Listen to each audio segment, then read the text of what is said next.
Hello everybody, welcome to this playthrough for Rookie Division in the Silver State Tournament. Video here sponsored by Golf Clash and Playdemic. And before we start, do not forget to subscribe to the channel. If you do want to get the text guys, you sign up on patreon.com/golfclashtommy. You can find all the content for the Silver State Tournament or for whatever tour you're playing in the game on golfclashtommy.com. In this playthrough, you will see my shots and my shots only, and I'm going to give you the best advice possible on how to crush this course. You will also be able to see like this, where you will be able to see a note when we're going over the hole for what elevation you are going to have for whatever shot we're going to play. So we're gonna go to hole number 1 and we start with the drive. As we can see there on the note, we have 10% downhill for the first shot. It means that we do need to add every time we are going to play downhill. It means that the ball is going to be affected more by the wind. You could see that I went straight up to the right, trying to just visualize, will I be able to reach the green in one? No, I won't, because I do not have the topspin that is required for that.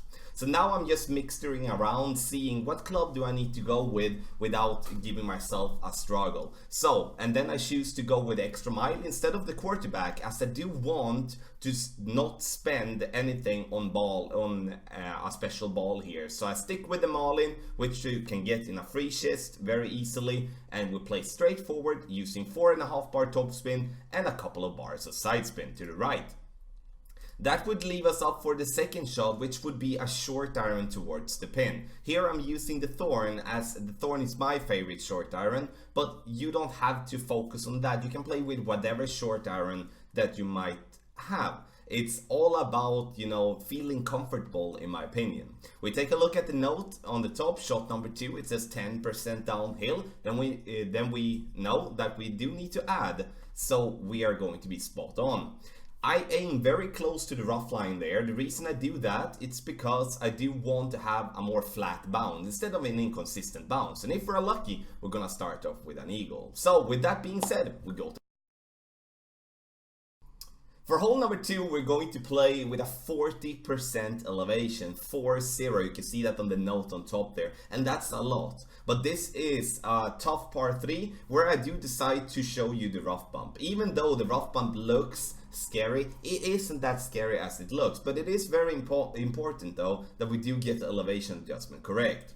4 bars of backspin, and we try to aim for the hole. And here you can maybe, or you have already thought that out, that playing with a sniper or a viper with a better accuracy and a better ball guideline would be better. And you are correct, as in tournament we are able to change club from whatever one we go with. So in this case, we choose a different club and we try the rough bump, and now we go to hole number 3.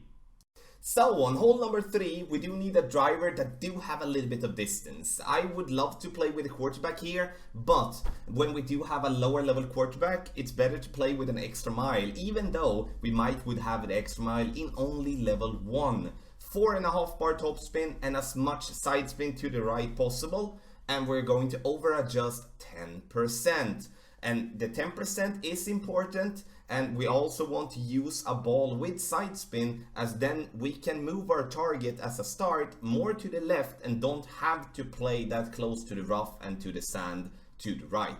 And I think that's very important, to not take an unnecessary risk. We do just want to get the ball to bounce there on the fairway and to roll up as far as possible, leaving ourselves up for a sniper or a viper towards the pin. Second shot, 10% extra here as well, and we're going to try to find a landing spot that gives us consistency. But that is very tough, so I wouldn't be mad if I would miss this one, because that's gonna happen more than it's going to drop. The only thing that we do want to do is to put ourselves in a spot where we do at least have a chance to reach for the pin. But, at least that we secure the eagle, even whatever we do with our shot. And as I said, 10% downhill for the second shot as well, and we're going to do our best approaching the pin.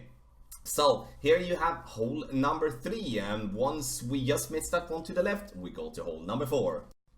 So for hole number 4, we're going to see par 3 where we do need to over adjust 10%. Here I would like for you to play with a power 1 ball. A navigator would be perfect. We can also play this one with a power 0 ball like the Marlin or a basic ball. And the most important part here though is that we do make the over adjustment of 10%. I would say 3 to 3.5 bar backspin would be better when we do have a tailwind and a crosswind. And if we do have a crosswind in itself, we're going to reduce and play 2 to 2.5, and in a headwind we're gonna play 2. We need to change club if we do have headwind. We do want to play with the Goliath as it gives us more distance. So let's promenade to hole number 5. So for hole number 5, we do have 3 ways to play. I'm going to show you 2 ways. One where we play to the left and one where we play in the center and trying to go for green. The left and the right side, in my opinion, is basically the same. We're gonna give ourselves a semi-opportunity from distance if we do get the ball to fairway with our drive.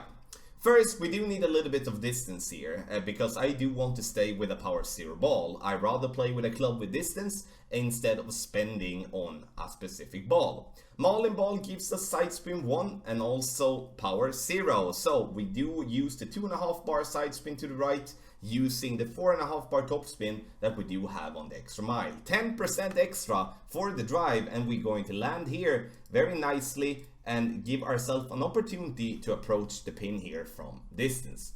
This opportunity here, as I said, it's a semi-opportunity. I don't see this as a super good opportunity, as we do have a very inconsistent fairway that if you back up, you're gonna see the ball guideline go massively out to the right. So the thing that I do is to use the club with a lot of backspin, like the Thorn, and do use the note that we do have on top with 20% extra elevation. So every time when we play downhill, it means that we do need to add more to our shot because the ball is going to be affected more by the wind.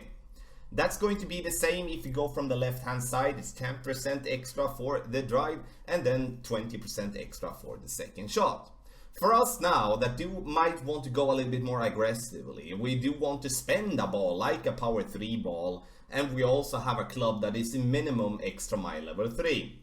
Then we can use around 50% of overpower, max side spin to the right, which is 4.5 bar with a Titan, which is a power 3 ball, and then a little bit of backspin. Then we can actually be lucky enough to bounce on the fairway, over to the fairway, and then roll onto the green, and we're going to have a putt to get the eagle. It's up to you to decide what you want to do. So for hole number 6, we're going to start by playing out to the left. And the important part here is that we are playing with a power 3 ball. I do not like to suggest a power 3 ball here, as we will otherwise be having a problem with having to overpower and stuff like that. So we change to a Titan, giving ourselves room to go with less overpower for the drive, but also so we can reach easily for the second shot. Around 50% of overpower, 4.5 bar top spin, and as much side spin to the right possible. Half a ball of curl, then it's gonna be fine. And we're gonna carry our ball, or gonna get the ball to roll up here, and then we're going to have no problem reaching the green in 2.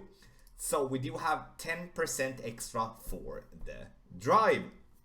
Second shot here, we're gonna play the rough bump, nothing extra, we're not gonna take away anything either. And you can see now, being with a power 3 ball, we have no problem to reach even with a less powered club as the Viper, which gives us better accuracy, gives us better ball guideline, and therefore is a better club in this situation than the big dog. We do get, we don't use any spin whatsoever, no top, no back spin, no side spin, and just going to aim for the hole. And then it's all about, you know, getting the adjustment correct, so we're getting it in for an albatross. But in this way here, getting the ball to bounce there on the rough and then up there, and we'll go to his last par 3. I'm going to show you 2 options, and one, you can see we are in between clubs trying to go for the rough bump with the backbone, so we do have to back up here. And I'm going to use 3 to 4 bars of topspin here, like 3.5, which is a little bit too much, but I rather want to come in a little bit hot than it's getting stuck in the bunker.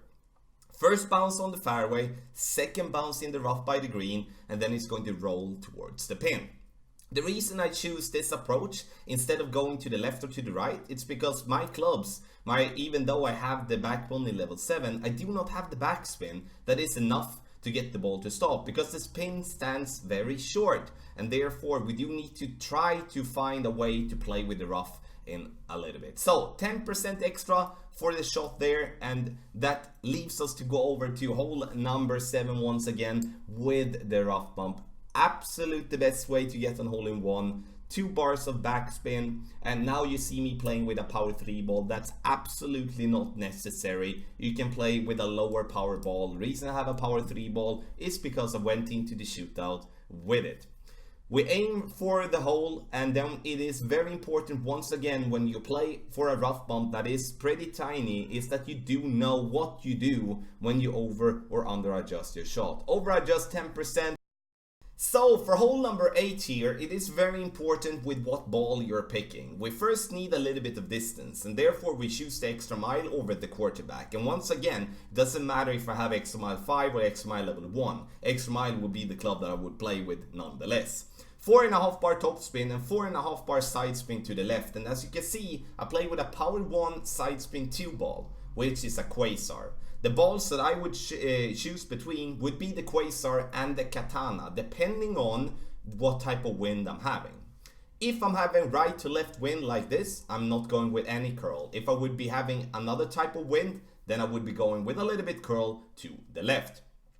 And the plan for us is to get the ball to bounce into the rough, roll out on the fairway, giving ourselves a chance with our short iron from distance. Do not forget the 10% extra, as you can see on the note here on top, for your drive. Second shot, 0 to 2 bars of backspin. It all depends on how far you did go with your drive. We do want to use the fairway before the green starts though, as it gives us the best and most consistent first bounce. And for those of you that has been following my videos for a while now, you know that I always look for a spot that gives us a consistent first bounce, because otherwise we are going to have to rely on the luck if we're gonna get it in. Now we slightly over adjust it, but when it comes to elevation, we're not gonna over or under adjust. So anything. For hole number 9, we're going to start with our 10% over adjustment. Choose the driver that gives you the most topspin. In my case, it's an extra mile, 4.5 bar topspin, and I'm playing with a Titan ball. Having a little bit of headwind makes me having to go with a little bit of overpower, and I want, if ultimately, get my ball to bounce just before the rough and roll as far as possible.